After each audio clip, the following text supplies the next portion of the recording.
progressive, because this is not a progressive because progressives never wear or show an American flag. These are proud people from Oklahoma. They came from Oklahoma, a company from Oklahoma, to do it.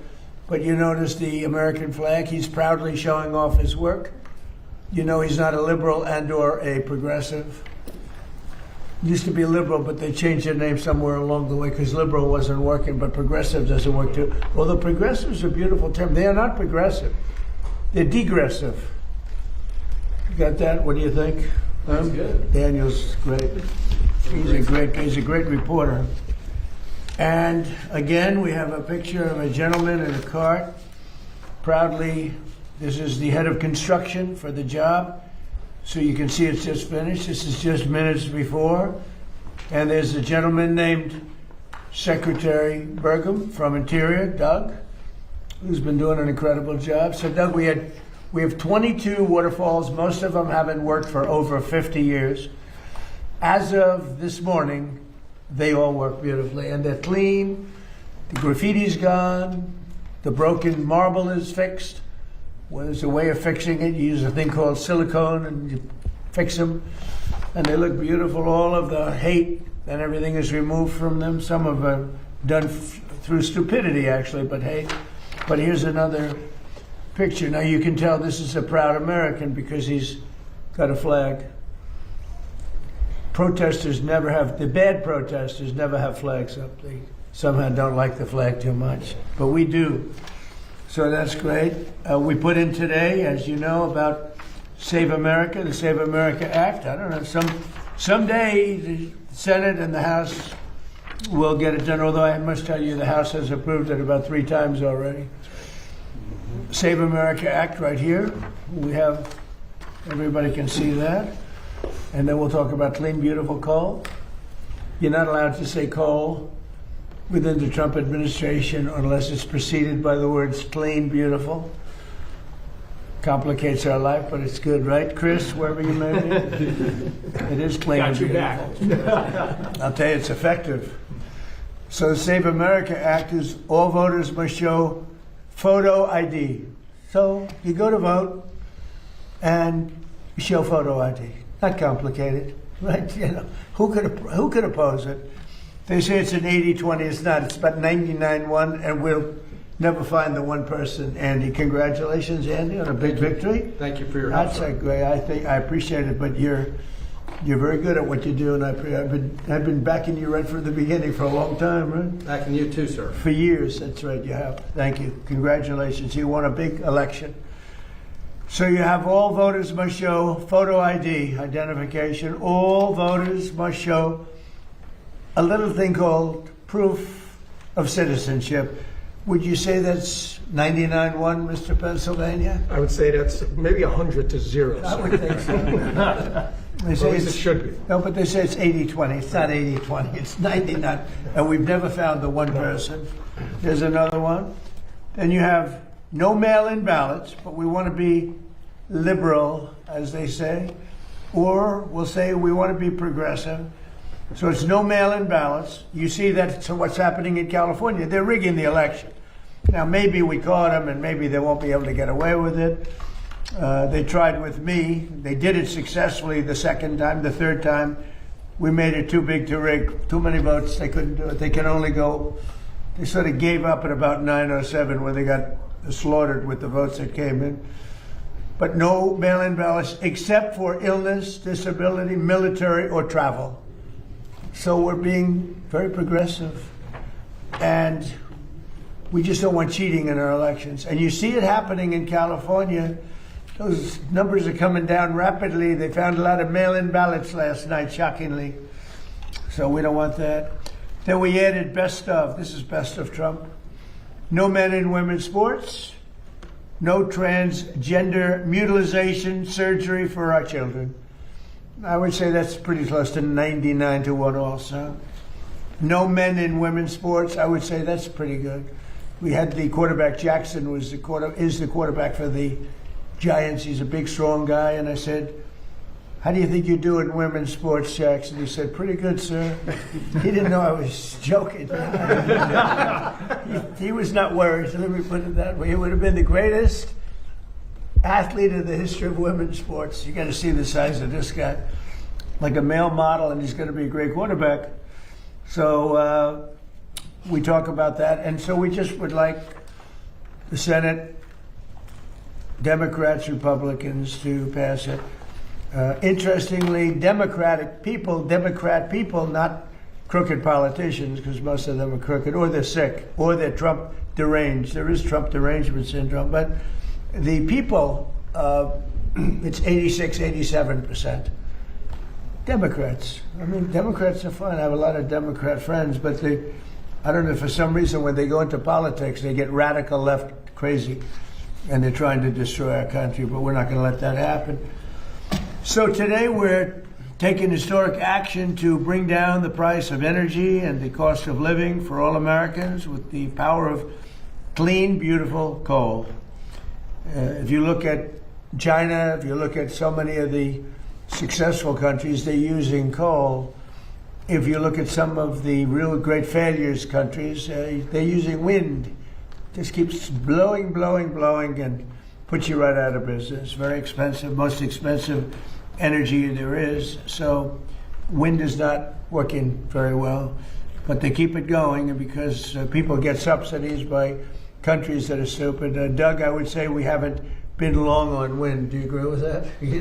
He understands numbers very well. You know, Doug was very, very successful. Believe it or not, I used to think it was in energy, but he was successful in technology, and he sold his company to, I think, Microsoft, right? And for a lot of money, and he ran for politics. He ran for office, went to North Dakota, won immediately, won governor, was very successful for 8 years. And I watched him during one of the performances of some very talented people. And I said, we're going to get him to work for us. And then I said I was going to put him in charge of energy. And he said, sir, there's a better man than me for that one. Not in all ways you feel that, but in one way, in energy you do. And that was Chris, right? Yeah. Where's Chris? Right here. Right behind you. Well, he's a hard one to find. And Chris has done a fantastic job, and he's one of the reasons we're here today. We have had, we're right now double Saudi Arabia and Russia. If you double them up, that's what we produce, more than anybody else times 2. So think of that. As a result of the $700 million investment that I'm announcing today, we will protect 14 coal plants and 42 coal mines. It's a tremendous number. And build 2 new coal plants and 1 massive new export terminal, because we're exporting coal. Coal's a great business, really a big business, and it's real power. It's in terms of power, there's really nothing like it. You have so many different alternatives. They talk about some, but there's no real alternative. China, by the way, last year built 52 coal plants. They built about two windmills. You know, the only time they build a windmill is when they're trying to sell them to stupid people from the United States, the suckers. And by the way, and all over Europe, they sell the windmills, but they don't use them. I wonder why. They use coal plants and other things. These actions will support over 14,000 jobs and save the American people $50 billion in electricity costs. We're pleased to be joined by Secretary of the Interior, Doug Burgum. He has been great. I don't want to give him a big swollen ego, because then all of a sudden he'll leave me and I'll be stuck with Interior. I don't want to be stuck. But he's really done a great job. Secretary of Energy, Chris Wright, is fantastic. And maybe our MVP, what do you think, Doug? It's close. Yes, right here. What do you think? MVP, Lee Zeldin. And the job he's done is great. We had the auto industry in yesterday. They don't want people to fix their car. I said, that's strange. I'd never heard of that. They have a thing to, nobody's allowed to fix their car. They gave a man 7 years in jail, actually, because he fixed his own car. So I thought we'd do something about that. But we'll get it all straightened away. Can you believe it? They want a bill that prohibits people from fixing. So if you're mechanically inclined, you know, I went to school with some guys that were, in some cases, horrible students. But they could fix an engine blindfolded. They could take a car apart blindfolded. But they weren't too good at arithmetic. and other things, but they were great. And so there's a move on to stop people from fixing their car. Didn't understand it, but we had a great meeting yesterday with the head of General Motors and Roger Penske, head of Ford. We had a great meeting, I think. Thanks as well to a friend of mine also for a long time, West Virginia Governor Patrick Morris. I won by 45 points, Patrick. It's not enough. I love those people. And Wyoming, I think maybe even slightly more than West Virginia. Right? Just a little more. We did pretty this. I like this group of people. But Wyoming Governor Mark Gordon, respected guy, great governor, both of them really amazing. And Representatives Dan Muser, Riley Moore, Derek Van Orden, Juan Ciscomani, and Andy Barr. So you have a lot of representatives here that are fantastic. Today we're officially invoking the Defense Production Act to save 13 coal plants in West Virginia, Kentucky, North Carolina, Indiana, Tennessee, Arizona, Arkansas, Oklahoma, North Dakota, and Wisconsin. These were incredible plants, so productive, really producing a lot of the electricity, right? The electricity, it's really the best at that. You know, when they find something better, Chris, I think we'll be all set for it, right? But they're a long ways from finding something better. Coal's critical. And so when you look at that, those states, West Virginia, Kentucky, North Carolina, Indiana, Tennessee, Arizona, Arkansas, Oklahoma, North Dakota, Wisconsin, what do they all have in common? Trump won them. Wisconsin, I won every one of them by a lot, right? Yeah. I'm not even That's a big mentioning city. Pennsylvania, which we won also, right? Yes.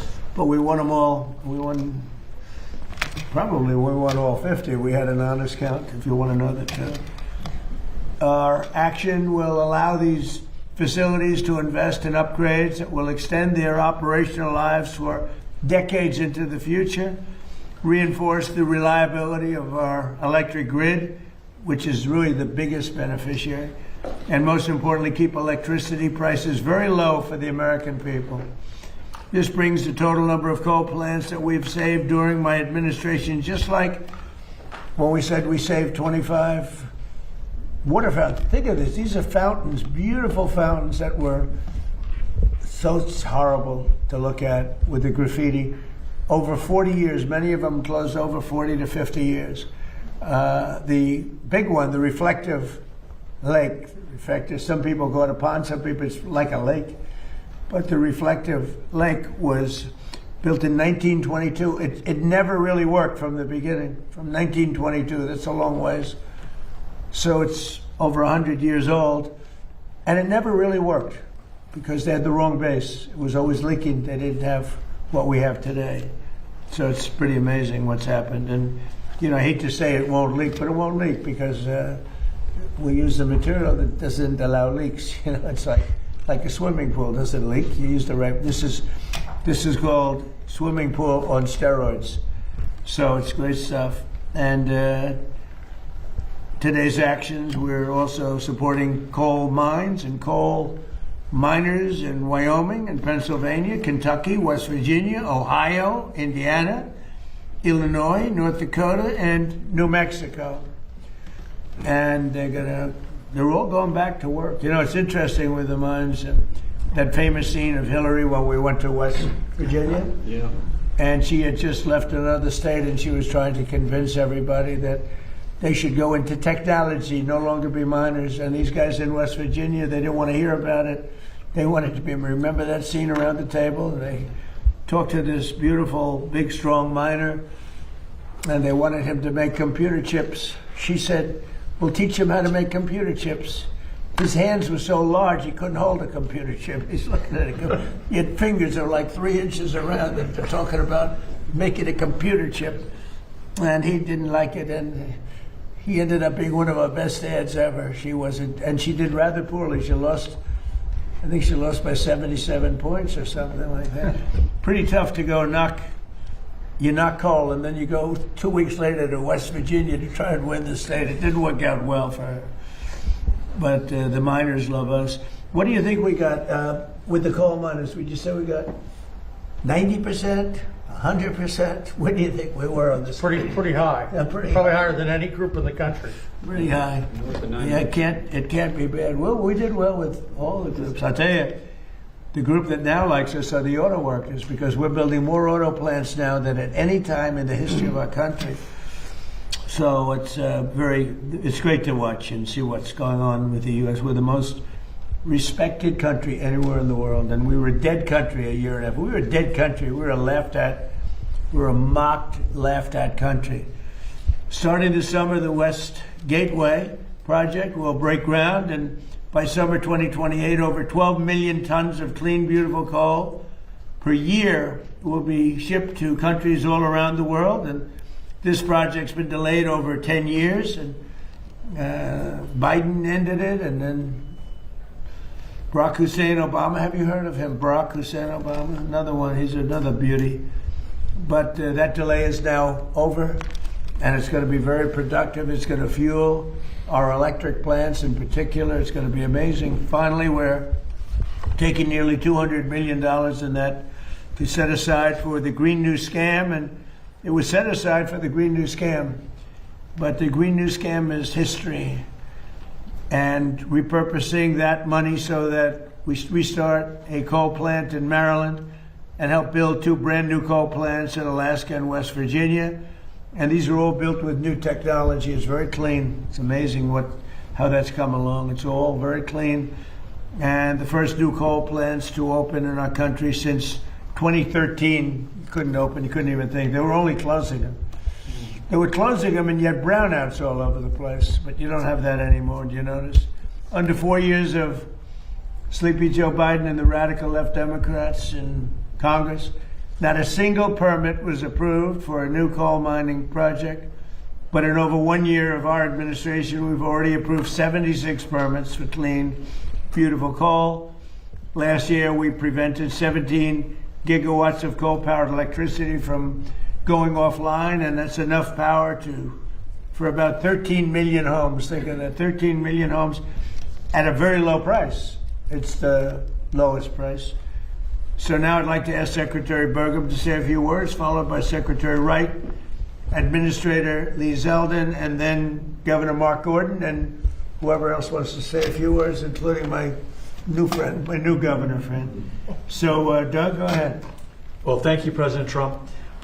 With these announcements today and everything that your administration has accomplished so far since you've taken office, this administration has done more to save, protect, and expand coal in our country than any administration perhaps ever.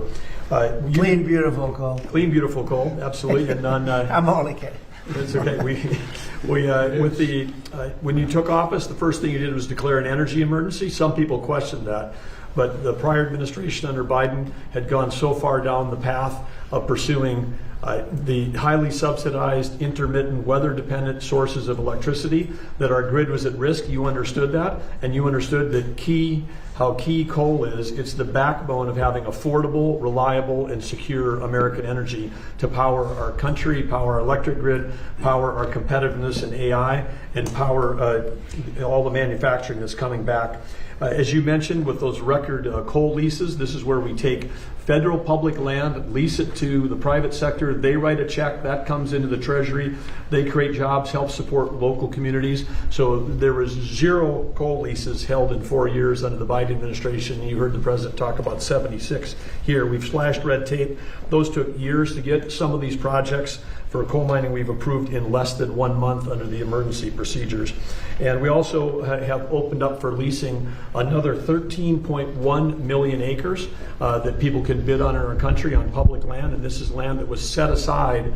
This is not national parks, it's not wilderness area, it's not our wildlife refuges. This is public land that was set aside for the benefit and use of the American people, including energy development, making sure that we've got affordable, reliable energy. So using those public lands is what we're doing. And then the last thing within Interior, I would say we did strategically designate to the U.S. Geologic Survey, which is part of Interior, designate metallurgical coal as a critical mineral. So it's on the list and that opens up a number of opportunities. But without metallurgical coal, we don't have coke, we don't have the steel industry. The Biden administration was indiscriminate trying to shut down our metallurgical coal as well as our thermal coal.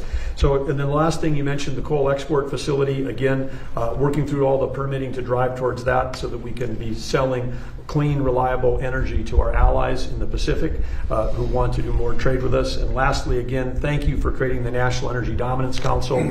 Our Executive Director, Jared Hagan, is here today, but Chris, Lee, and I all have details on that team, and that's operates right out of the White House, and that's why President Trump is able to get so much done so quickly. This is the first time ever we've had a president with a White House council specifically focused on energy, and what an impact it's having.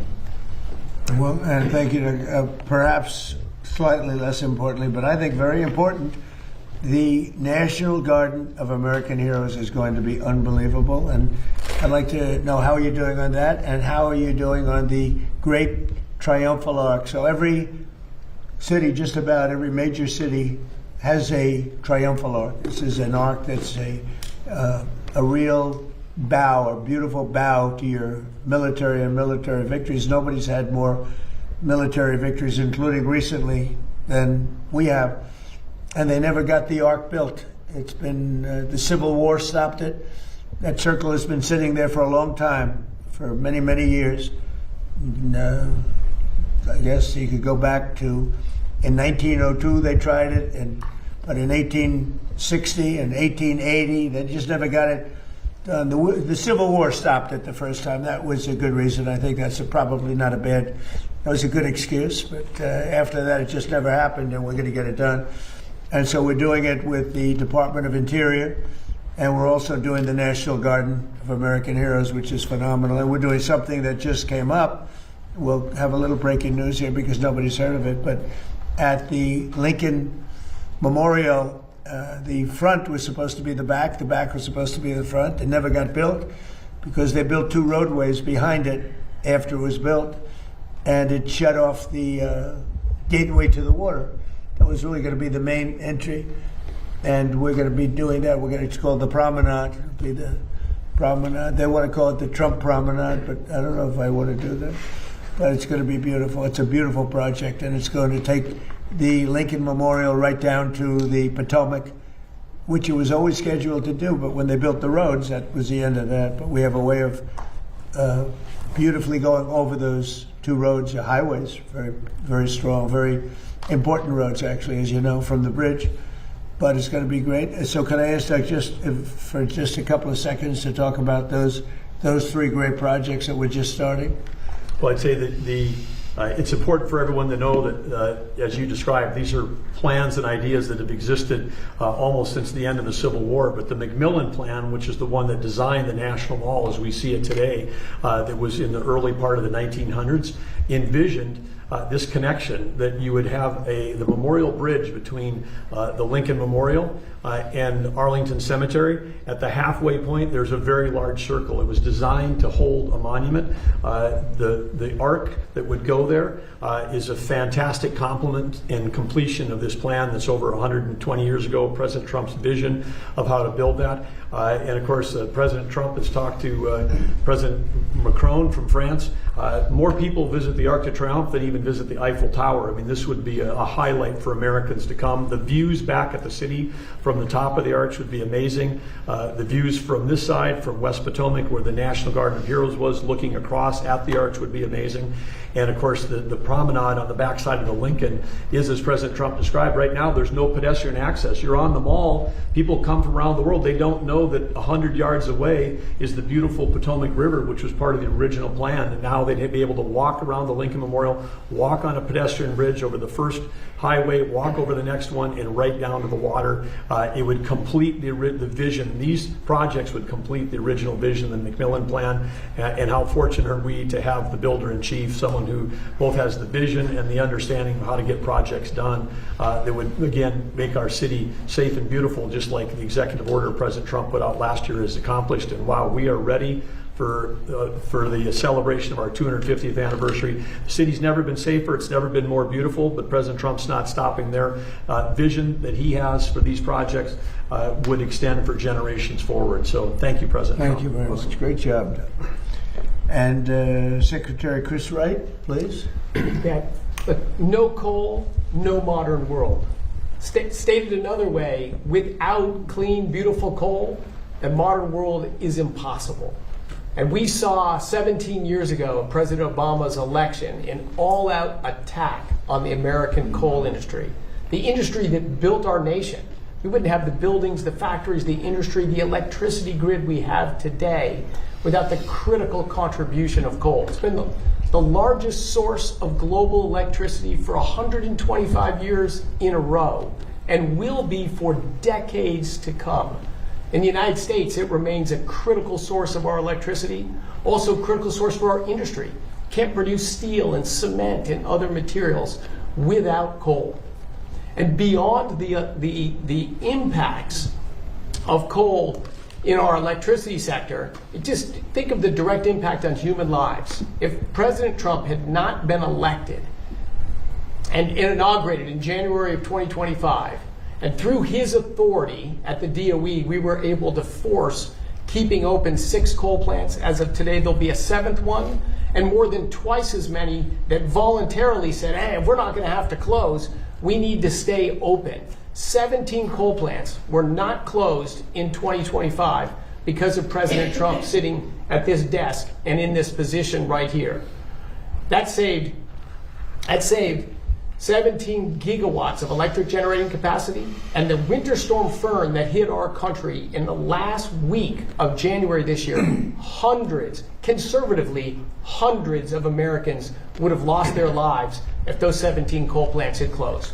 We pushed the East Coast electricity grid in the United States absolutely to the limit. A storm Uri hit 5 years ago in Texas, smaller in geographic extent, not the same magnitude. Over 300 people died. But because we had those coal plants operating and running, and not only did they run, wind power disappeared when the storm hit. Solar is irrelevant in the winter, so the things we talk about didn't even matter to our electricity grid except for cost burdens. Coal stepped up and produced 25% more electricity during this storm than its normal, reliable chugging out of electricity. Without those plants, without that increase in electricity production, we lost a lot of Americans, untold economic damage. President Trump is the president with the courage and the boldness to defend an industry that has been maligned for far too long and to recognize its importance. Americans are upset about high electricity prices. Blame closing existing reliable, secure plants and replacing them with subsidized, unreliable plants, a guaranteed way to drive electricity prices up. But this administration is committed to reversing all of that. That money we've talked about from the Defense Production Act, thankfully, because of the One Big Beautiful Bill, these fantastic congressmen sitting around me and governors, without that legislation, we wouldn't have the money and the Defense Production Act authority to keep open so many plants. It is hard to overstate the magnitude of this. If you look at our efforts across the whole government so far, 45 coal plants are open today that would not be open. Where would we be to reindustrialize America? Where would electricity prices be if we had let all of those plants close? But we're not doing it. All of those plants, that's $700 million of government funding, but it's matched with $1.7 billion of private investment from the owners and operators of those plants. All the people in those states that say, phew, we don't have to kick our industry out and raise electricity prices again. Common sense is returning to Washington, D.C. And for that, I'm incredibly thankful to be here in the United States government, to work for President Trump, who will stand up for what's right, bring common sense back, and reinvigorate an industry without which we would not have the America we have today. And we're going to reindustrialize America, win in the next generation of technologies, and we're going to do it in critical part because of a growing and thriving coal industry. Thank you, President Trump. Thank you, Secretary Burgum. Thank you, Lee Zeldin. Good. And Lee Zeldin, how about saying a few words? For so many Americans, clean, beautiful coal is their source of heat, of energy, of warmth, of a job, an economy, a community, a family. And for too long, you saw Democrats who were telling these coal miners that they should just learn the code. And what we saw during the Biden administration at the EPA, for example, was regulation after regulation after regulation trying to strangulate out of existence coal, to destroy it. Enter President Trump. Declares a national energy emergency, creates a National Energy Dominance Council, and he told us at the EPA at Trump's speed to be getting rid of these regulations as quickly as possible on behalf of those Americans who want to just stay warm, who want to live the American dream, who want to have affordable access to energy. The Democrats were running for power to sit at this desk and to leverage that power to destroy these communities. Enter President Trump. He has saved clean, beautiful coal, and it's been an honor to be part of it. Thank you. Great job, too. Wyoming Governor Mark Gordon. Thank you. Mr. President, it's an honor to be here. Thank you to the secretaries who have breathed life into an economy in Wyoming that has been there for a long time. Wyoming produces the cleanest, most beautiful coal, low sulfur coal. You don't mind if I push them? And it's fun because we have a chance to educate our kids. Now, let me just talk a little bit about the other side of this. When a kid grows up in Wyoming, their education's paid for in large part by coal severance taxes, by the royalties that come from mining that coal that was shut down by the Democrats. When they have a chance to get a job, they can go look to the coal mine. And it's not just digging coal the way we used to, it's high-tech jobs. You know, at this point, we don't mine coal the way we used to at all. It is very, very technologically proficient. And what's more important, it's environmentally sound. I would invite you to come and look at the reclamation that's happened in the Powder River Basin, and we can demonstrate that it's environmentally sound, that actually wildlife populations thrive and do better. Today, Mr. President, I really want to talk to you a little bit about our recent trip to Japan and to Taiwan. Both countries that were going to forswear coal. And now they realize that they need that reliable, dispatchable, secure source of energy. But they can't get it as clean as they can from the Powder River Basin. So to be able to open that Oakland port is absolutely essential for the lifeblood of our state and for our coal mines. It is something that we tried to do in your first administration, and we almost got there. We actually were prepared to go through that, I guess, belt that we have on the West Coast with California, Oregon, and Washington, and finally enforce the Commerce Clause to allow states like New Mexico, Wyoming, Utah to have access to that Asian market. And let me just tell you one last thing about that. It's not just about clean, beautiful coal. We have companies like Peabody that are now saying, we believe we can get rare earth minerals and critical minerals from what we're doing. So we are advancing technology, advancing the opportunities and the security of the state, all because of your vision, sir. Thank you. Thank you very much. Thank you very much. Would you like to say something on behalf of West Virginia? I would like to love say, that place. Mr. President, all West Virginians are so deeply grateful to you for your focus on protecting their energy jobs. The coal miners know the incredible importance of why we're here today, and to talk about the potential for new coal-fired power plants, that excites them. And I think West Virginians are really inspired because we're America's energy state. When you think about what's happening on the global scene, where that fight, that international fight with China for information technology supremacy, we believe that your policies are going to allow America to compete and win. And West Virginia is going to supply the coal, the gas, the nuclear to help make that happen. So I'm very excited by everything you're doing, even some of the relatively small things when you come in and you sign agreements with your administration, putting hundreds of people back to work. It's all making a big difference for West Virginia. So thank you, Mr. President. Like, as an example, the Gulf of Mexico into the Gulf of America. It bothered me for many years. We have 92% of the frontage, and we made that little change, and Mexico was thrilled. They were thrilled about it. But that was a good one, right? You were telling me before that was a good one. It's about the United States now for a little while, if it's okay. Would you have any questions? Yes, Mr. President. Yes, President Trump, this was just crossing as we were heading in here. President Zelensky wrote a letter to President Putin. He wants the two of them to meet to hash out the end of the war in Ukraine because he thinks you are too busy with the war in Iran. Is he right? Well, I don't know. I'm glad that they're maybe talking about meeting. I think we had a lot to do with it. I know exactly what you're doing. But I think it would be great if they met. They should get it done. Mr. And President, there's been a lot of talk lately about the Treasury putting your face on a $250 bill. Have you seen a mock-up of the Trump $250 bill?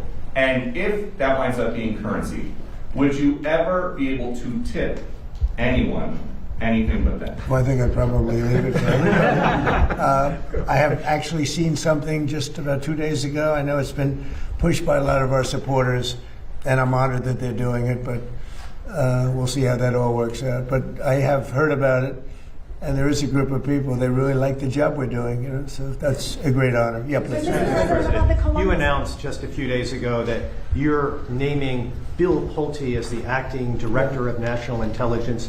There's been a little bit of a pushback from some Senate Republicans. Why do you think, Mr. President, he's the best person for the job? Well, he's very smart. He's a person who's got high integrity.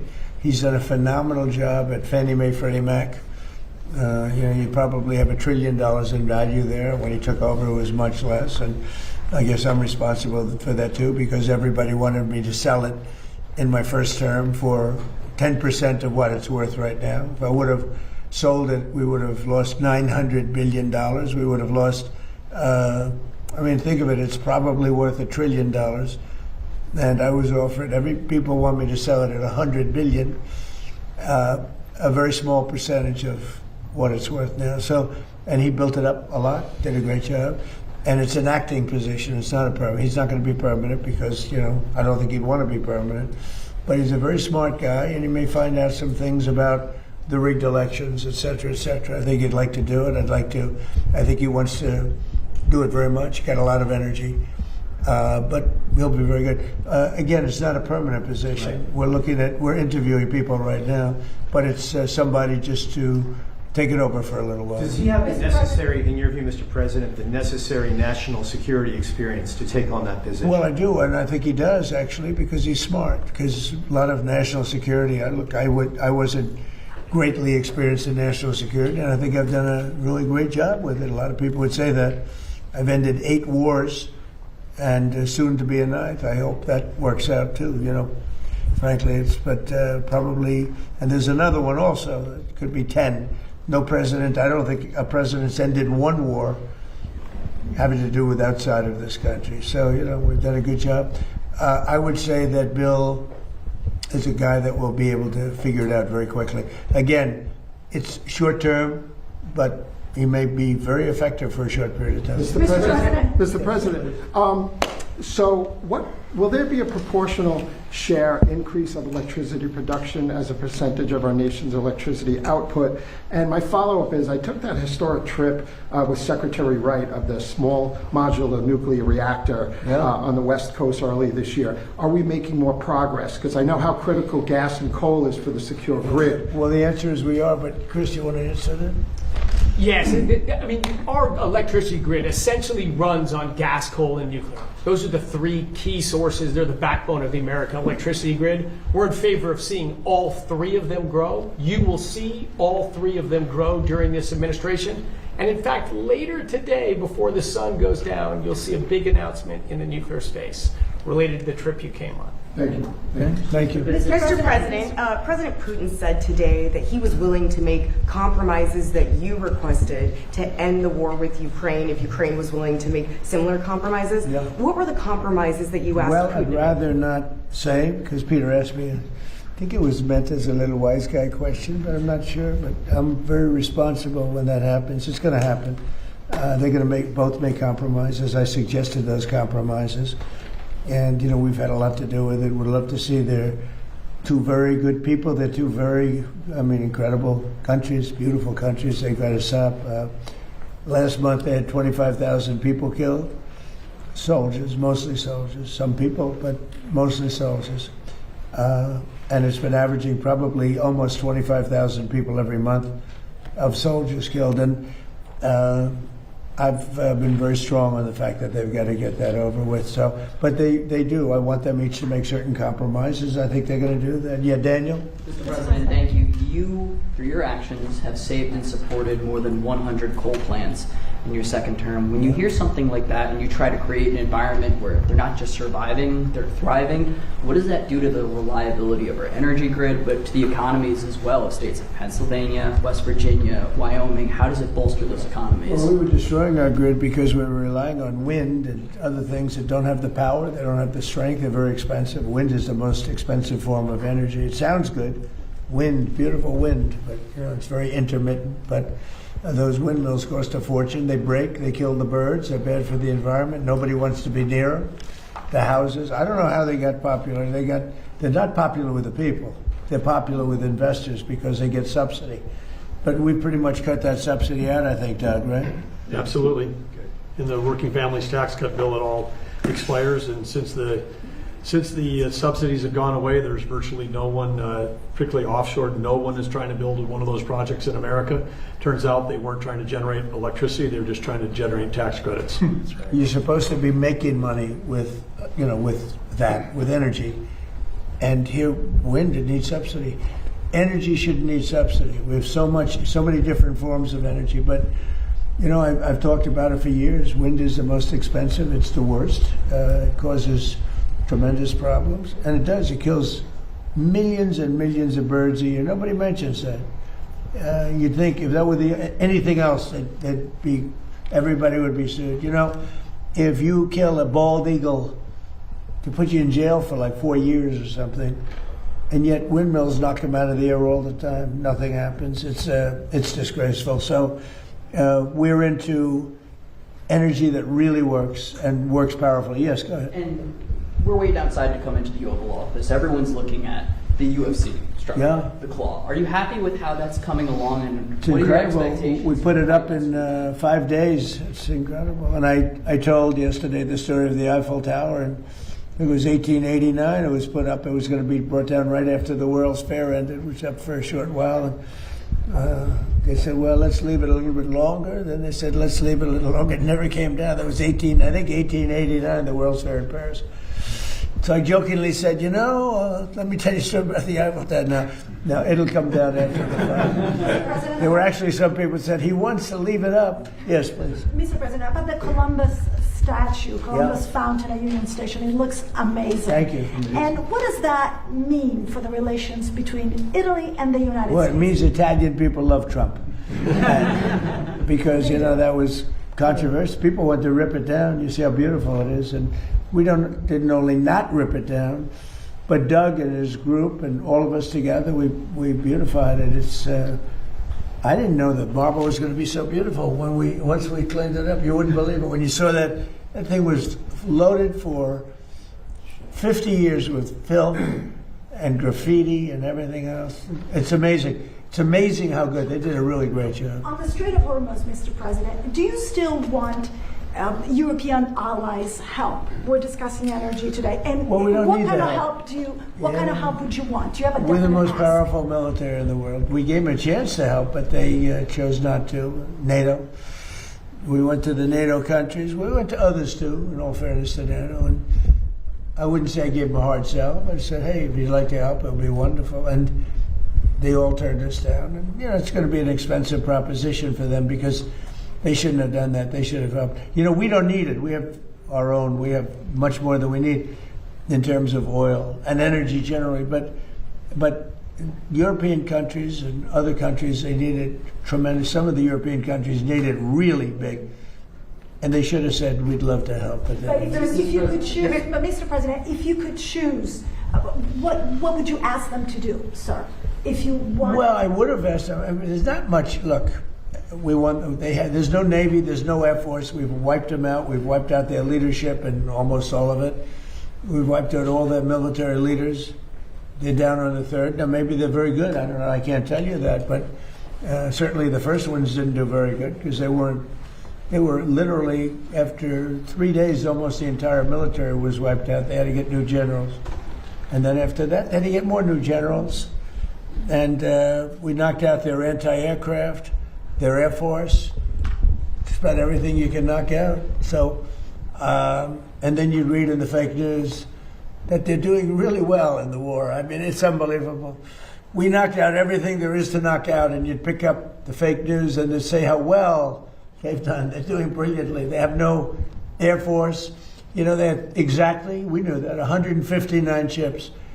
Andy, out of 159 ships, all 159 lie beautifully at the bottom of the ocean. We actually took pictures of them down there. And then you read the fake news, they say, well, their Navy is really great. You know what they have now? Little runabouts with a machine gun on the front. Their ships don't even really deal with them. They're like a gnat, you know, like get off. That's all they have. It's crazy. You know, this country needs a fair press. And one thing I think that's done is expose how corrupt our media is. And I really do, while we're here, I hope the media looks at this election that's taking place in California, where they think it'll take 7 or 8 days to count the votes. Can you believe this? I mean, they spend all that money on the machines, the big voting machines. They think it's going to be 7 or 8 days before we know who won the election. But the numbers are looking strange because without any vote counting, the numbers dropped very precipitously for 2 Republicans that are doing well, that had been doing well. And I hope you're all watching it because I'm watching it very closely. President, are you worried that China is funding an anti-data center movement here in the No, U.S.? I'm not worried about it. We had a great meeting with China. And, you know, they do things to us and we do things to them. I say it all the time. They say, oh, are you worried about China tapping your phones? I said, well, you know, they're worried about the same thing. No, we're very highly sophisticated. We've become very highly sophisticated. We had 4 years. I rebuilt the military. We had a military that was not good, and we rebuilt it. And I didn't know I'd use it quite as much, but we used it. Ukraine has been given a tremendous amount of our without our military and our equipment. Ukraine wouldn't be alive to fight today. You know, I mean, just in terms of the question, we gave them hundreds of billions of dollars worth of equipment, and the best equipment. We make the best equipment anywhere in the world. But they wouldn't have lasted 1 or 2 days. They wouldn't have been able to do it. Remember the anti-tank missiles? Remember that, right? When the tanks got stuck in the mud, and then they went around and boom, boom, boom, boom, and those were given by yours truly. They said Obama gave sheets and Trump gave the anti-tank. That's one of the most devastating weapons, but. You check that out. But we have the greatest military. We have the greatest military equipment anybody's ever seen before. Look at Venezuela. We went in there. It was over after about 48 minutes. And, you know, they have a strong military, different kind of a military, but a lot of soldiers. And you look at Iran, where we essentially wiped out their military. Now, there's some missiles left, but very few compared to what they had. And speaking of our military and Iran, I wanted to ask you about this report that you would only restart the conflict with Iran if they killed U.S. troops. Is that your red line for ending the ceasefire? If they killed? U.S. troops. What does that mean? That you would restart the war with Iran if they killed U.S. troops. Well, it would be a good reason.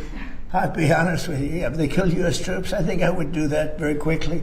Yeah, that's a very interesting question.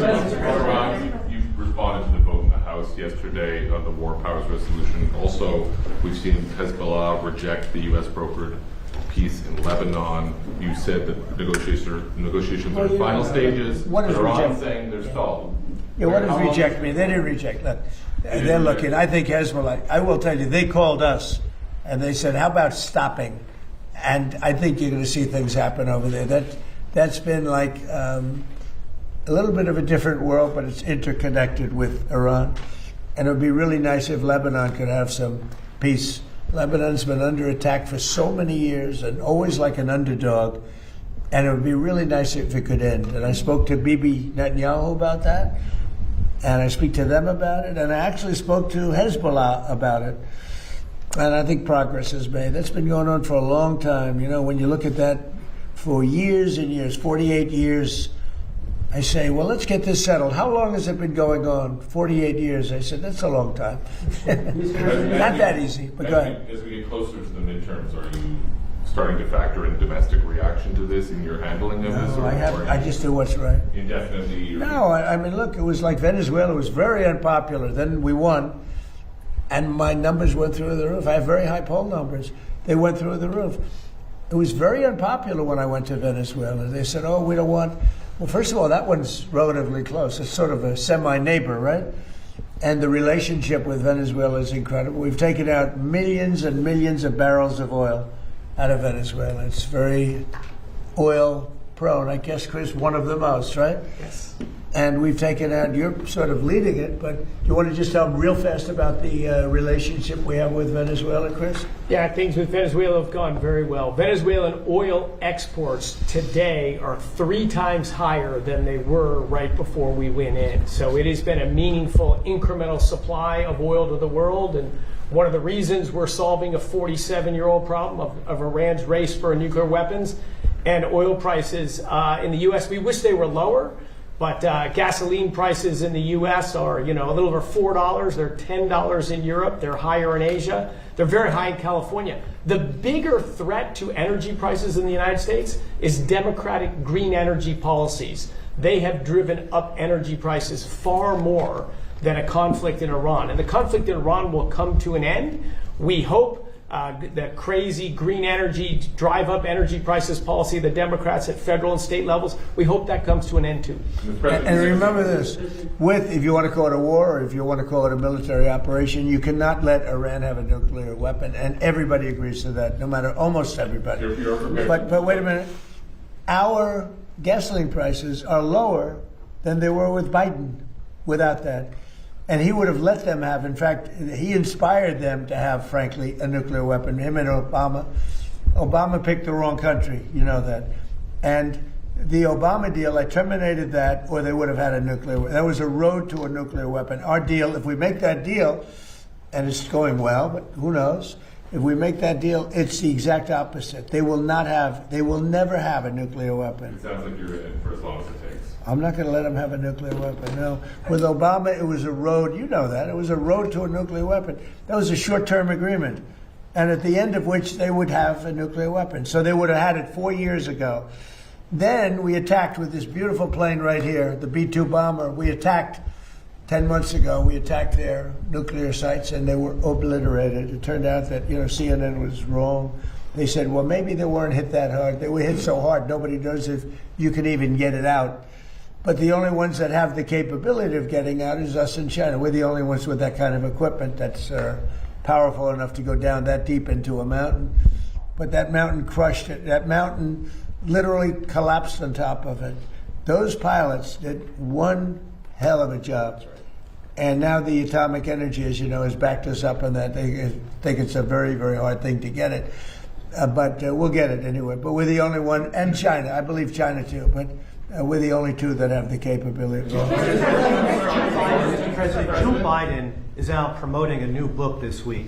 When you met with Joe Biden, President Joe Biden, right here in the Oval Office on November the 13th of 2024, could you detect any cognitive decline in President Biden at that time? No, not really. I mean, he was the same guy I've been watching for a long time.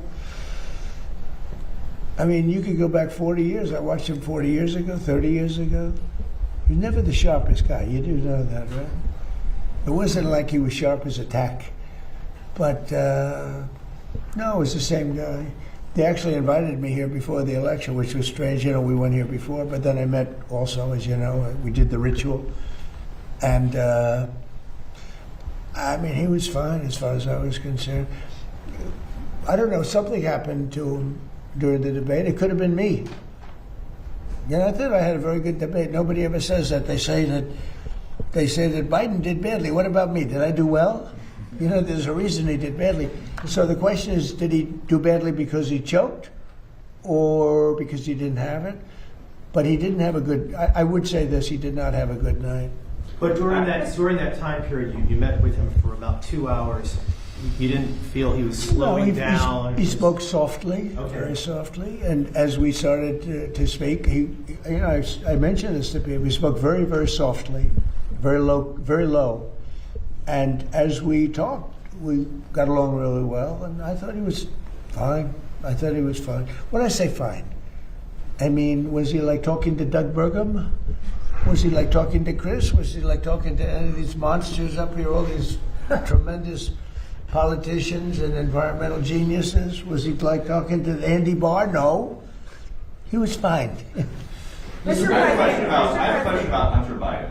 He's on social media now, and he has suggested, maybe joking, I don't know, that he could run for president in 2028. How would he do, Hunter Biden, in a 2028 Democratic primary? Well, you would think that, past has something to do with winning an election, and I would say his past is not the greatest. Where's Hunter? Remember my Where's Hunter? It became the #1 shirt anywhere in the world for about 3 weeks. I'm not going to say bad. I'm sure, hey, if the guy from Maine can do well, I guess Hunter could do well too, because the guy from Maine is a basket case. And I would say worse than him is the one from Texas that looks like Alfred E. Newman. I would say that if he can do well, maybe Hunter can do well. I'm not sure. It would be pretty close as far as I'm concerned. And I've got a question about the nuclear dust. So the bombers go in, they entomb a lot of this enriched uranium. Yeah. At this point, do you need a deal with Iran to go get it? Or have you thought about just a covert, daring, send in the SEALs, send in the Rangers? Yeah, but I didn't want to be Jimmy Carter, I didn't feel like being Jimmy Carter. So that's off. We did. Well, we thought about it right at the very beginning, before we did what we did, before we destroyed their entire military. We thought about it, and I didn't want to be in a position where you had to get there. It's not like Venezuela, like you go in, you're there for a matter of minutes, and you're out. And everybody's waving goodbye as you take off, and you brought the cargo back. This is different. You'd have to be there for 2 weeks. You'd need massive equipment. You'd have to airlift the equipment in. You're in a war zone. And there was a time at the very beginning when we thought about doing that, because they would have not been watching, but they would have found out. I mean, during a period of a week to 2 weeks, you would have had a major construction operation, because that plane, and more importantly, those people that operate those planes, including the mechanics, they flew for 37 hours round trip. Think of that. And the tankers that refilled them 4 times, and what an operation it was. Amazing. And but we would have been, Peter, we would have been there for a period of from a week to 2 weeks. We would have gotten it. But I said, I don't like the idea of that. All of a sudden, they, pinpoint. They still had missiles left. That means they would pinpoint you and just keep lobbing them in until one gets through, and people would have gotten killed. So I didn't like it. We could get it right now. I don't think they could stop us if we wanted, but there's no reason to. It's entombed. You use a good word. It's entombed. We also have cameras on it through Space Force. We have very powerful cameras. Every door, there's a door. You know where the doors go? They go to bad places. But every single place on those mountains is basically three. Because we also hit it with tomahawks after. After that we hit it with tomahawk. Every inch of that land has cameras on it. We have about 9 of them, and they're on, and we cover it. So if anybody even got near it, we would know what we had to do. And we've heard that you want to meet with the new Ayatollah, the new supreme leader. I don't want to meet, but if I did meet, I'd be honored to meet him. I'd like to see if we make a deal. But if we make a deal, it's possible that I would meet him. I'd be okay with that. Would that happen here in the U.S.? White House? Oh, I don't know. I haven't really heard too much about it. I didn't suggest it, but some people have suggested it. If it happened, it would happen. I'd be respectful. Do you think because Epic Fury killed his dad and his wife and his kid that he's got hard feelings and wouldn't want to meet? Well, I would say I'm not his favorite person, but with that being said, he's probably I don't know. He's probably a professional. In some circles, he has a very good reputation, actually. You know, sometimes some people say bad, but a lot of people say bad about me. It's totally false, of course. Mr. President. On jobs, tomorrow the jobs report will be released. While the unemployment rate has been steady at 4.3%, the black unemployment rate has been 7.3%. When you ran for president, you courted black voters and talked about what you described as black jobs. How do you describe why this disparity is happening? What can you do to close that? Well, we're doing very well with the black jobs, African American jobs. I saw some numbers that we're doing really well. But where we're really going to do well is when all these plants are open. You know, we're building many car plants. We're bringing cars back from Germany. We lost the car industry years ago. 54% of the industry went to Germany, Japan, Canada, Mexico. It's all coming back. It's amazing. And where your black worker is really going to do well is when those factories open. So I think they're going to be great. We've been doing very well. It's been a big focus for me. Yeah, please. Yeah, thank you, Mr. President. On today's announcement, how do you ensure the estimated cost savings are passed on to the consumers and not held by the company? And then on Iran, what specific progress has been made today in talks with them, and where are the sticking points still? So we're really lowering costs. You know, when I came into this job, we had the highest inflation in the history of our country. 48 years, they say, but I think the history of our country, whether it's 48 years or more. But we had tremendous inflation with Biden, during the Biden. They had one of the highest ever. And I inherited that. The costs were very, very high. And at my first news conference, Peter and others were screaming at me about eggs. Remember, Peter? Eggs. What about eggs? Maybe it wasn't you. About the eggs. But I wanted to inject Peter into it. But he was screaming to me about eggs. And I said, "What? Tell me about eggs." This is 2 days in. They said eggs had quadrupled. I said, well, they didn't quadruple under me. And they didn't want me to order eggs for the Easter egg hunt that was going to take place in a few months, right? And I said, nope, we're not going to. They wanted me to order plastic eggs. And I said, nope. And we got eggs down to lower than what it was long prior to when I took over. And eggs today are about 15% lower. What we had is a bunch of con artists, the Democrats. And what they did is they said, they left. They gave the highest prices that we've ever had for all products, groceries, everything. And they started saying affordability. They'd say, this is about affordability. It's a con job. I inherited their high prices. We brought those prices way down. And when and if you go back 3 months ago, if you go back before the war started, think of it, 3 months. So with Vietnam, we were there for 19 years. With Iraq, it was about 9 years. With another one, it was about 12 years. And with another one, we had all these wars that lasted for 9, 10, 12, 19 years for Vietnam. Think of it. And they said, you're in there for 3 months. This is a terrible thing. Hundreds of thousands of soldiers have been killed in these other wars. We lost not one soldier in that Israel. We didn't lose one soldier. And we lost a total of 13, which is 13 too many. But when you look at hundreds of thousands of soldiers were killed in these various wars, they lasted many, many years. We're in there for a few months, and what we've done is amazing. They won't have a nuclear weapon. And we did, it was tough because we just got, Doug and everybody came in to see me, we just got the best numbers. Well, today, again, the New York Stock Exchange and every other exchange just hit a new all-time high. That's 73 days out of my short term, we've hit brand new highs. Every 401k is setting records. Now, 401ks, a lot of people have, you probably all have 401ks. Look at your 401k. You're happy about your 401k? You know, the nice reporters are smiling at me and the stupid reporters are like that. But their 401ks are setting records. They should be happy. They shouldn't be angry. They should be very happy. But 401ks are setting records. They've never had anything like it. So, you know, we've done a good job. As far as Iran's concerned, you're going to find out what the deal is. But the main parts of the deal is they can't have a nuclear weapon. The Strait will open immediately. You know, it's going to open immediately. And we've largely swept for mines. We have the most sophisticated mines. They're underwater minesweepers. I actually said to somebody, one of the generals, why underwater? He said, because usually it's hostile.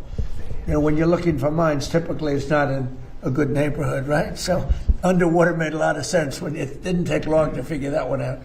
So I think we're doing very well, but we're going to see if we're going to win one way or the other. We're going to win on paper, or we're going to win military. One way or the other. It's going to be militarily or on paper. Mr. President. Thank you, Mr. President. How critical is energy dominance, whether it be coal, whether it be LNG, whether it be oil, to national security? Without it, you can't win. As an example, AI is a big deal. Whether we like it, not like it, it's going to be amazing in many ways. It's going to be, I think, for medical, it will be amazing. But without massive amounts of energy, you can't even play the game. And we're leading China by a lot in AI. I was talking to President Xi about it. But if we didn't do, Lee Zeldin's done so great because, number one, fast approvals from professionals. You know, you'd have the best firms in the world submitting papers to them.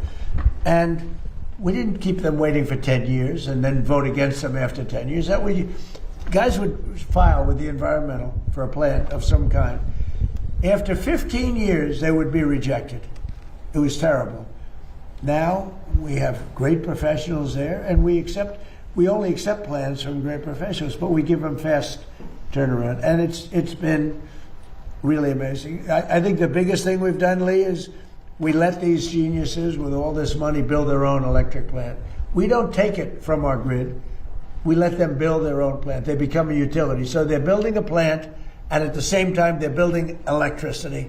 Because if we didn't do that, you couldn't have anything. You couldn't have, and we're letting that happen too with car plants and other plants. If they want to build their own electric, but with the AI, you know, you hear so much about it, but one of the biggest things, they build their own. And then excess energy that they create will go back into the grid. Yeah, please. Mr. President, on Cuba, Mr. President. Just let him have one. Mr. President, Secretary Rubio was in Delhi last week. He delivered a letter from you to Prime Minister Modi.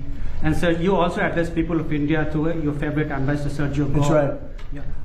Both of them have said the trade deal is around the corner. Where do you stand on the trade deal with India? Well, we have it. And, you know, look, India for years has, and I don't blame them, I blame us because we had stupid people here. India for years really took advantage of the United States. You know that. Are you from India by any chance? Huh? I thought you were from Germany. I'm from India. I'm only kidding. You're central casting, okay? And that's a very good thing. India for years took advantage of this country. They charged us tremendous tariffs, and they paid nothing. They wouldn't let Harley, as an example, in the past, they wouldn't let Harley Davidson sell its motor. They would charge 200% tariff. So Harley Davidson was precluded. They ended up going to India and building their own plants, which is unfortunate that happened, but it happens. That was before me. But they charged tremendous amounts of tariffs to our company, and we didn't charge them anything. You know, they sold motorbikes here too. You know what we charged them? Nothing. And now it's the exact reverse. And we're making a lot of money with India. But we'll get to a deal, because I like your Prime Minister a lot. He's a good friend of mine. Get along great, and we're going to make a deal. We have a very good relationship. Mr. President, yes. Speaking of deals, Mr. President, on Cuba, are your sanctions on Cuba meant to accelerate its collapse? No, it's just we just want them to be a nicely run country that can feed its people. Look, it's a failed nation. Without Venezuela, Venezuela, because it has such wealth in the ground, mostly in the ground. But Venezuela took care of them for years, and they took care of Venezuela. They were like the bodyguards. When we went in and burst into their country, the Venezuelans were guarding Maduro and everybody else. It was mostly, the soldiers were, in that case, we had a lot of Cubans were guarding. The Cubans were the guards, and they're good soldiers. But the country is starving, and it's got no energy, it's got no oil, it's got no money, it's got nothing. It's got a beautiful piece of land. You could have beautiful resorts. It doesn't have oil, but Venezuela was giving them the money to survive, and now, the money is, I guess you could say, is coming to us and is going to Venezuela. Venezuela's been an amazing thing because we've paid for the cost of the attack many, many times over. And it's been a long time since you've Do you think that Cuba is close to collapsing, though, based on everything you just laid out? Do you think that Cuba is close to collapsing? It sort of collapsed. And we're going to handle that as soon as we I like to do one thing at a time, and we'll take care of the Islamic Republic of Iran. And as soon as that's done on our way back, we'll just make a little brief stop. Mr. President. We'll take care of it. We want to help them out. Look, we have a lot of people that voted for Trump. Whether they did or not, it didn't matter. But I had 95% of the Cubans voted for me. They're unbelievable people. They're energetic. They're entrepreneurial. You know, some of the richest people in Miami are Cuban. They're unbelievable. And I'm going to take good care of them. I'm going to let them go back to their land. They want to be back with family. You know, they have a lot of family over there. They've been treated very badly by Cuba. But we're going to treat Cuba well, and we're going to let our people go back and let them invest in Cuba if they'd like. So we have some very good plans for Cuba. I think, you know, we have to get rid of the regime was very tough, very nasty. The difference is now they don't have money coming in. They had a lot of money coming in from Venezuela. They don't have any money coming. They had oil coming in. They had money coming in. But we're going to take care of Cuba. Mr. President, sir. Mr. President. And they, you know what? They want us to. The people want us there so bad. Mr. President, sir. Last night, huge night for the city of New York. The Knicks won Game 1 of the NBA Finals. There's been a lot of speculation. Have you decided whether or not you want to attend a game at Madison Square? Well, I've been a Knicks fan for a long time, and I'm also a Jim Dolan fan. He's a nice guy, okay? He's been a long time wanting to win, and he's a competitive guy, and he's got a team that's amazing. You know, I don't think they've lost a playoff game. 12 straight wins. Can you imagine that? And it was not looking good. I saw the beginning of the game, and it wasn't looking good. I missed the middle because I talked to generals all night long now. But I watched that end of the game, and they were dominant. Really amazing. And Wemby's a great player. He's going to be a great player, and he is already a great player. I say, how do you guard this guy? 7'5", and he's got a great shot, right? But they find a way to do it. They're really great. They're a great team. And I'm happy for Jim, because Jim has really been fighting hard to, you know, produce such a team. So you never know. The answer is yes. He's invited me. I'm going. Which game have you decided, sir? Say it? Game 3, Game 4.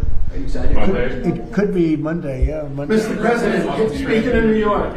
Maybe I'll do both. You mentioned your meeting with the automakers yesterday. Can you tell us a little bit about that, more about that in particular? Did you discuss trade, tariffs? I did. We had a great meeting with the auto workers. I mean, most of them were here. They were really talking about the fix-your-own-car kind of a thing, right?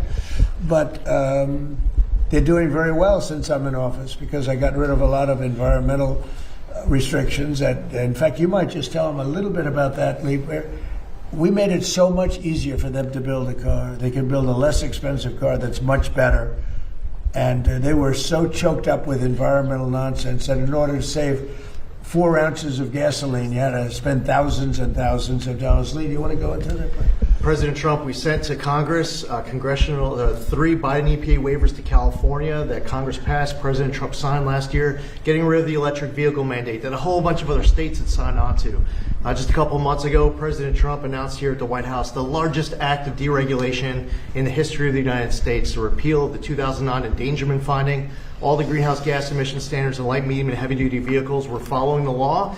And what that means for cost of living, just on that act alone, $2,400 more affordable per vehicle for Americans. The victories come out every single day. President Trump gave us very clear guidance. He wanted us to act at Trump speed to get this done as fast as possible. And what you see now all across America is billions upon billions of investments all across this country with new factories being built. They believe in America. They're investing in America with the American jobs to come up with it. And by the way, consumer choice, we got rid of that climate participation trophy for that annoying start-stop feature in cars to make your car die at every stop sign and red light. So yeah, the gifts, the receipts, the wins, they keep coming, and we're just getting started. Did they ask you for any tariff changes on auto No, imports? they didn't do that. Look, they're making so much money now because, you know, I did something else that, I don't know, does it because we have no tax on tips and no tax on Social Security, no tax on overtime, right? So that's really been big. That's turned out to be much bigger than anyone knew. If you look at the people, they're saving from $5,000 to $7,000, $8,000 even on average because of that. So it's been good. But I did something else that nobody talks about. If you buy a car and you borrow money, you're allowed to deduct the interest for income tax purposes. Never happened before. And deductions were always meant for rich people. They weren't meant for middle-class people or other people wanting to buy a car. So now you're allowed to get a deduction of your interest payment. That's a tremendous thing. I mean, but what's the key? Only if the car is made in America. Thank you very much, everybody. Thank you, Brad. Thank you, guys. Thank you, guys. Thank you, Brad. Great. Thank you. Thank you, guys. Thank you, guys. Thank you, guys. Thank It's you, moving guys. very well. Todd is very popular. He's doing great. Thank you, guys. Thank you, guys. Thank you, guys. Thank you, guys. Thank you, guys. Thank you, guys. Thank you, guys. Thank you, guys. Thank you, guys.